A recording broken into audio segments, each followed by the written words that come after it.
Ô Nilson, o Corinthians corre risco de rebaixamento ou depois de ontem você acha que já não é bem isso? É muito cedo a gente afirmar que corre ou não corre risco de rebaixamento. E o Corinthians está eliminado para mim da Libertadores e da Copa do Brasil. Então vai cuidar só do brasileiro. Você conversa, vai chegar lá e vai ganhar do Argentina, vai tomar uma cacetada, entendeu? A chance de arrumar um empatezinho lá já é um milagre conseguir um empate contra o Argentino Júnior. Então eu acho que ele está eliminado dessas duas competições e não reverte contra o Atlético Mineiro de jeito nenhum. Então, é brigar para ficar numa posição intermediária de Campeonato Brasileiro. O Campeonato Brasileiro tem muita oscilação, tem as curvas, né? Os treinadores fazem as curvas de Campeonato Brasileiro. A curva do Corinthians tá assim, ó. O Corinthians não oscila, ele perde sempre. A curva tá assim, ó, tá numa descida danada, né? Claro. Agora precisa rezar para dar uma estabilizada na curva e a curva crescer, para ficar no meio de tabela. No meio de tabela do Campeonato Brasileiro. É essa a matemática que o Corinthians... Se ele ganhar 2 jogos, ele já fica no bolo lá. Então, mas o Corinthians está pagando sucessivos erros. Muitos erros. Desde a efetivação do Fernando Lázaro, coitado, que ele não tem culpa nenhuma. A culpa da direção que efetivou o cara. Desde essa efetivação até contratações errôneas que fez o Corinthians aí, né? E um elenco desgastado, um elenco envelhecido, tem uma série de coisas que precisam ser mudadas para o Corinthians para o ano que vem. Ano de eleição, né? Esse aqui é ano de eleição no Corinthians, né? Tá aí o buchicho que o Andrés vai sair candidato de novo, né? São sempre as mesmas peças. Ninguém quer... É gozado, porque os caras não gostam de abrir mão, né? Não é um sacrifício dirigir clube? Não, e o Andrés entrou para tirar o Alberto Dalib, que estava há muito tempo, que também entrou para tirar o Matheus, que estava há muito tempo. Sexta-feira ele jantou com o Gobi, né? Que é adversário... Era adversário político. Não, agora já somos irmãos, claro. Então, o Corinthians é isso. O Corinthians foi uma bagunça total que aconteceu no Corinthians, que vem acontecendo no Corinthians. Um clube que deve muito dinheiro, precisa botar a casa financeiramente em ordem, precisa muita coisa a fazer. Então, se chegar no meio de tabela do Campeonato Brasileiro, tá no lucro. Tá no lucro, a verdade é essa. O meio de tabela de Campeonato Brasileiro tá no lucro pro Corinthians. Eu não acredito em mais nada do Corinthians. Não acho que a partida de ontem seja parâmetro. Como não foi pro Flamengo aquele jogo de intensidade total contra o Fluminense, também acho que não é parâmetro para a temporada. Muita oscilação vai ter ainda ao longo do ano. A sorte do Corinthians é que ele só está na curva de declínio. Vamos ver se chega uma curva de estabilidade e cresce um pouquinho. Mas cair não cai, não. Bom, o Vanderlei Luxemburgo, após o jogo, admitiu que foi ontem a melhor partida dele frente ao Corinthians. Vamos dar uma olhada, porque no final ele termina uma frase de efeito. Não sei se... As pessoas se preocupam em estar mal fisicamente. Está mal tecnicamente. É um conjunto de coisas, né? Eu digo que nós estamos atleticamente um pouco abaixo, porque o atleticamente é o seguinte, é um atleta preparado emocionalmente, tecnicamente, fisicamente, taticamente para o futebol, né? E fisicamente também. Então nós vimos hoje uma equipe em que o torcedor hoje perdeu o jogo, mas ele viu uma equipe que você viu, uma equipe que jogou. É surpresa não, o futebol não tem surpresa, a gente vê a qualidade que nós temos, a gente desperta isso de novo jogo. Então nós despertamos hoje algumas coisas que aconteceram. Por exemplo, o pessoal é assim mesmo, né? Quando eu coloquei o Paulinho, todo mundo ficou desconfiado dentro do Paulinho jogando de volante, né? Pô, será que é o Paulinho, né? Eu lá atrás fico o Rincon, né? Eu lembro que o Rincon era meia esquerda, né? Bem atacante, aí foi ali. Paulinho fez uma partida brilhante hoje, ocupou espaço, acertou, errou, mas ocupou espaço, presença física. E o Fausto também, já do lado dele. Então, o que eu fico satisfeito hoje é que a equipe teve atitude sem a bola e teve atitude de jogar. Então isso é time de futebol. Não adianta ficar torcendo, tentar marcar com o olho. Não, tem que tentar roubar a bola do adversário. Então eu vi hoje a equipe do Corinthians, para mim o melhor jogo sob meu comando, não quero falar para trás, o melhor jogo sob meu comando, e mostra que nós estamos no caminho certo, né? Agora tem uma Libertadores, tem um jogo importante, e nós vamos jogar, vamos viajar, preparar bem, para ver o que nós vamos fazer lá. Dependendo do resultado, aí uma decisão para frente a gente vai tomar, dependendo do resultado que nós vamos ter na quarta-feira. Eu usei uma palavra que foi atitude. Atitude é fundamental, de você tomar atitude na sua vida. Se na tua casa tiver 2 banheiros e você ficar na dúvida qual que você vai fazer nas calças. Tem que tomar atitude de você ir no banheiro. Se fizer nas calças, você nunca mais vai errar. Mas você tem que tomar atitude, né? Então eu acho que time teve atitude, sem a bola, com a bola. E uma coisa que foi muito importante, eu falei para eles, rapaz, a parte mental é fundamental, você está bem preparado mentalmente para o jogo de futebol. Quando você está bem preparado mentalmente, a parte física entra, a parte técnica entra, a parte tática entra, né? Então os jogadores estão preparados mentalmente para um jogo duro contra o Flamengo no Maracanã, 60 e poucas mil pessoas. Não é fácil não, como é no Corinthians lá também. Então se nós fizermos desta forma, eu vejo o Corinthians num crescente. E eu fico feliz com isso aí. Né, de ver jogadores começando a reagir, começando a discutir comigo as situações, né, que estão acontecendo. Eu acho que está tudo dentro de uma coisa de futebol. Agora, as partes externas, né, as porradas que a gente toma, as coisas que as pessoas analisam, a gente respeita. Mas não somos obrigados a fazer aquilo que as pessoas querem que a gente faça. A gente tem que fazer aquilo que tem que ser feito e ponto, cara. Mauro César, depois do jogo de ontem, depois você já falou que viu entusiasmo excessivo, e o Luxemburgo falando que o time dele teve atitude e que tem que ter decisão. 2 banheiros, você não se decide e você faz nas calças. Esse foi o que disse o nosso Luxemburgo. O que você poderia falar a respeito? Realmente um filósofo, né? Realmente uma frase que vai fazer a humanidade repensar, né? Tudo que já foi um dia imaginado pelo ser humano depois dessa frase tão impactante, né? Enfim, eu acho que a entrevista só reforça aquilo que eu estava falando há pouco. Eu acho que criou uma expectativa, não sei se é exagerado o tempo que vai dizer, mas mostra que a referência era tão baixa que uma atuação ontem aceitável, minimamente aceitável. Melhorou, né? Melhorou. Sim, porque era tão ruim que assim, qualquer coisa que faça já parece muito bom. Eu acho que ontem foi uma partida aceitável. E detalhe, o Corinthians perdeu o jogo. Perdeu o jogo para um Flamengo que jogou mal, com um gol de um jogador machucado no último lance.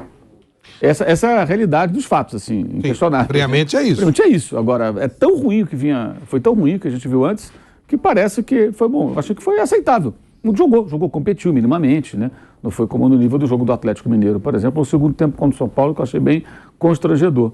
Mas para ficar bom mesmo, para competir, para ganhar pontos, para ganhar jogos.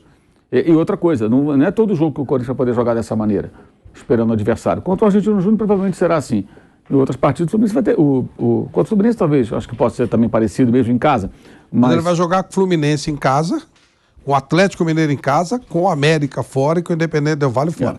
Ele tem em casa, então, o Fluminense e o Atlético Mineiro. Será que ele vai atacar os times? Ele, em algum momento ele vai ter que mudar a postura. Contra o Atlético ele está perdendo por 2-0. Por exemplo. Contra o Argentino, pode chegar um momento do jogo que o time argentino fala, tá bom, tá 0-0, digamos, né? Tá bom para mim. Eu vou para... Você está com 7, né? 7, vai para 8. Eu vou para 8. E deixa o Corinthians com 4. Vocês estão indo para 4, não tem problema nenhum. Pode acontecer também. Né? E o mesmo pode ocorrer contra o Del Valle, que hoje é um jogo bem peculiar, porque tem altitude e tudo mais.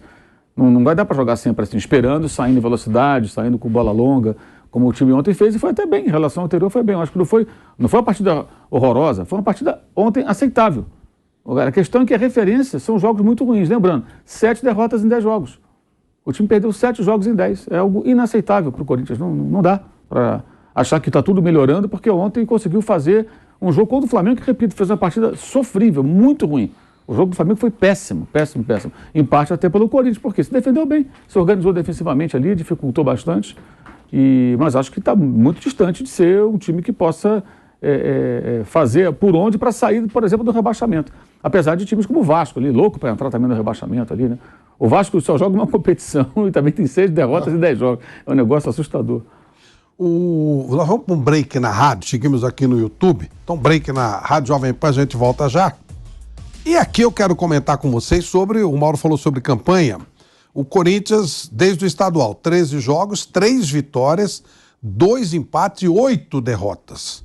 Marcou 12 gols, sofreu 19, tem 28% de aproveitamento. E o Luxemburgo, foram 6 jogos, nenhuma vitória, 2 empates, 4 derrotas, 3 gols marcados, 10 sofridos, 11% de aproveitamento. Mas fica a imagem, aí a gente está vendo esses números, fica a imagem do jogo de ontem. Mauro Betting, eu não ouvi isso de nenhum diretor do Corinthians, obviamente. Mas o que se comentava muito comentava-se, né, de modo geral, que se o Mano Menezes tomasse uma pancada do Grêmio, ele tomou uma bela pancada, belíssimo, e fosse demitido, e também diziam que poderia sair de qualquer forma, até ganhando. Não me consta ele que ele colocou, e ele colocou já do outro jogo o cargo meio que à disposição, a tendência é que saia. O Corinthians tinha interesse nele recentemente, antes até de trazer o Luxemburgo. A vitória não, o resultado de ontem, a atuação do Corinthians. Atuação mais do que resultado. Altera esse quadro de trazer o Mano Menezes desesperadamente, vai esperar, o que você pensa? Atenua, né? Assim, quer dizer, o que eu pensaria ser dirigente do Corinthians? Estaria, evidentemente, muito preocupado, seguiria preocupado e, como a gente gosta de falar aqui, né, monitorando a situação, né? E aquela coisa que o Vampeta também nisso sabe muito melhor do que a gente, vai que o Mano não permaneça no Internacional. O famoso emissário também é maravilhoso, né? Algum emissário alvinegro pode mandar um zap e falar, professor, como é que tá a situação e tal? Que já mandaram emissários do Internacional pro Rogério Ceni, né? Então, que até tem toda uma Reza essa lenda aí. sim, de familiar e tal. E a gente sabe como é que é isso, gente, não é só treinador de futebol, não é só no atleta, é na vida a gente mesmo, trabalhando nisso, cada um no seu trabalho e tal. Isso acontece, não é crime, você pode mandar emissários, pode mandar zap, oi sumido, hashtag, né? E aí, tudo bom, não sei o que lá, pô, lembra aqui... Oi sumido. Oi sumido é sensacional, né? Mas enfim... Saudades, o que já viveu, né? O Corinthians viveu, mano, muito bem de 2008 até ele ir para a seleção em 2010. O 14 não foi assim tão feliz, mas tem toda uma história, uma identificação, como o Mano também tem com o Internacional. E o Rogério Ceni, até de família, de moleque lá em Pato Branco, também tem o pai, era torcedor colorado, enfim.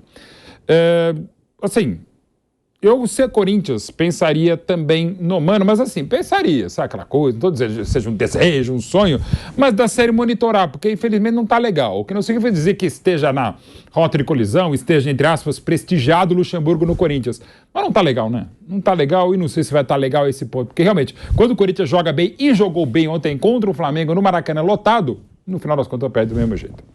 Não, e se você olhar o futuro, né? A gente já falou. Argentino Júnior, Fluminense em casa, Atlético Mineiro em casa, América fora, Independente do Vale fora. Mas é que eu acho que... É bravo, né? Viu? Mas eu acho que... É bravo. Só estamos voltando para a rádio. Estamos de volta também com a Rádio Jovem Pan, pois não, Nilson? Então, é que eu acho que com o Mano é trocar 6 por meia dúzia, não muda nada. Não muda nada. Entendeu? O problema do Corinthians é outro. O problema do Corinthians é dar uma reformulada, é lutar para não cair esse ano aqui, lutar para não cair, ficar lá num bloco intermediário do campeonato e pensar em alguma coisa para o ano que vem, com uma coisa nova, algo novo para o Corinthians, sabe? Eu acho que acabou o ciclo dessa galera que está por lá, sabe? Eu acho que chega um momento que tem que dar uma renovada, uma injeção nova, tentar arrumar parceria para salvar um pouco essa condição econômica, financeira do Corinthians. O Corinthians deve, gente, para o pessoal da limpeza. Eu fui outro dia fazer um jogo lá, eu falei no ar, falei, nossa senhora, os banheiros estão imundos na arena. Verdade, banheiros imundos. Falei, não, eu não vou entrar aqui. O banheiro imundo. O Corinthians deve para o pessoal da limpeza. A situação do Corinthians é dramática, não é simples financeiramente, não. Então tem que ter alguma coisa. Os caras não estão limpando o banheiro pois porque não estão recebendo? É o que eu estou dizendo. O pessoal da limpeza que saiu já não recebeu. Não recebeu. Então o Corinthians está devendo até as calças. Então, quando um clube está nessa situação, você dá um up e botar o time forte de novo, o clube competitivo dentro do futebol de novo, é muito difícil, mas algo precisa ser feito.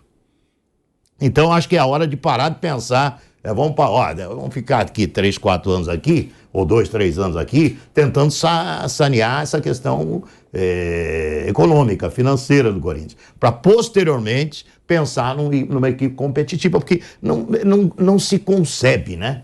Um Corinthians do tamanho que é, com a força que é, com a força da torcida que entrar em campeonato para ser partícipe, né? O Corinthians tem que entrar para disputar título. Mas eu não vejo perspectiva para isso antes de sanar as questões. Já faz um tempinho, hein? Pois é. Nos dois, olha, ele tinha ficado na parte de baixo da tabela, 13º, 15º, se não me engano. Tá feia a Aí coisa, nos últimos faz anos, com o Silvinho ficou em quinto, com o Vitor Pereira quarto, mas em nenhum momento pleiteou ganhar nada. Faz tempo que não ganha nada. Então, um clube como o Corinthians tem que entrar para ganhar. O tamanho do Corinthians não é para ser partícipe de campeonato. É para ganhar. E só tem uma forma para isso acontecer. Resolver. É o que fez o Flamengo. O Flamengo fez isso e o Flamengo então voltou a ganhar. Uai, não tem muita mágica que o Corinthians precisa fazer. É isso que precisa fazer. Há 10 anos, Flamengo e Palmeiras, aquela frase infeliz do pai falecido Marcelo Moreno, meu filho não vai jogar nesses times falidos. Pois é, ué. É absolutamente absurdo o que ele falou, mas naquele momento eram clubes, se não falidos, muito mal. Então. Muito mal gerenciados e tal. E exatamente no momento que começa a mudar, com a administração Bandeira de Melo, com a do Paulo Nobre no mesmo ano também chegando, e não é um processo normal, a gente sabe Os dois que estão por cima hoje começaram a mudar há 10 anos e resolveram a estavam questão muito mal. econômica, financeira. Sim. E num ano... Se o gente, Flamengo pode, se o Palmeiras pode, o Corinthians também Claro pode. que e outra pode, coisa, mas é isso que e eu é até não entendo. interessante, o Corinthians tinha acabado de ganhar a Libertadores, aliás, acabado mais antes de ser bicampeão mundial, tinha contratado o Pato, uma contratação caríssima, acabou não rolando por uma série de coisas, mas depois na troca veio um dos melhores jogadores do Corinthians deste século, que foi o Jadson. Mas independente disso, é até interessante, o Corinthians viveu num momento tão bom que gastou 40 milhões de reais do Pato. Na época foi uma das contratações mais caras do futebol brasileiro. E, digamos, super compreensível pelo talento que era o Pato, por um time campeão, bicampeão do mundo e tal. E Palmeiras e Flamengo viveram momentos muito ruins mesmo, cada um ao seu modo. E, de novo, gente, pode-se usar o exemplo do Flamengo, ou o modelo de gestão que foi usado no Flamengo, pode-se usar do Palmeiras, e não tem o certo e errado. Tem um que deu mais certo, aliás, os dois deram muito certo, né? E estão dando as contas do Flamengo sólidas, as do Palmeiras sólidas, e cada um com gestão. Modelo próprio também, E né? também, como o Corinthians teve, em 97 teve o Banco Excel, em 99 teve a Hicks Mills, Dayton First, em 2005 teve a MSI, com os problemas que deixaram. O Palmeiras também teve a melhor cogestão da história do futebol sul-americano, que foi a cogestão técnica e administrativa com a Parmalat, de 92 a 2000. Deu muitos títulos a um clube que havia 16 anos não vencia nada e agora vão completar 30 anos dos 4-0 sobre o Corinthians em 93. Então, assim, tem modelos, não precisa dizer. Pode ser, digamos, como os 4 R's do Atlético, embora as contas ainda não sejam pagas, estejam longe de serem pagas, mas olha o que o Atlético já conquistou em dinheiro, mas em outros títulos também, em outros cartórios, digamos assim. Então, há vários modelos. Precisa ter um mínimo de responsabilidade e acerto, e, de novo, pode ser via SAF, pode vir a ser mecenato, ou mecenas, ou torcedores, ou patrocinadores, investidores, como foi Tem que dar um o jeito. Fluminense da Unimed com o Celso Barros. Tem vários jeitos. Tem que dar um vários jeitos, né? Desde que, evidentemente, você não comprometa e não conspure, que muitas vezes a história, como algumas vezes acontece também. Ô Vamp, você é super bem informado com relação ao Corinthians, com relação a tudo, mas Corinthians, você, como você fala, você mora lá no Tatuapé e tal, há quem diga que o Andrés pode voltar ao clube e com ele poderia voltar o Kia, que é uma bala considerável em termos de dinheiro, a gente lembra disso. Você acredita nisso? Vai ter eleição agora no final do ano e a chapa que tá aí depois que o do Alibi saiu continua a mesma, né? Andrés, Roberto de Andrade, o Duílio, aquele rodízio, né? O Mário Gobi participou também. Depois do Mário Gobi saiu. É difícil ele perder. Então, se o André se candidatar, ele vai rachar com outro candidato, que é o André da Sorte. André Negão, que lançou a candidatura também, né? Ah, é? O André não lançou? Sim. E tem o tio, né? Então, o Augusto. a última eleição, se eu não me engano, a situação ganhou por 70, eu vou arredondar para 80 votos.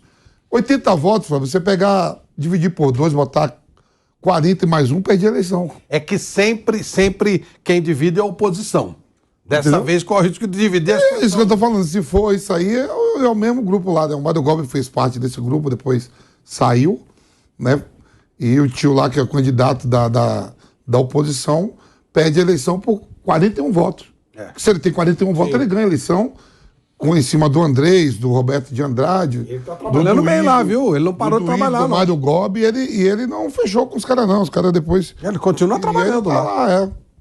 Então, a gente não sabe se... Eu sei que o André que lançou a candidatura. Eu sei que hoje tem André e o tio na parada, né? Exatamente.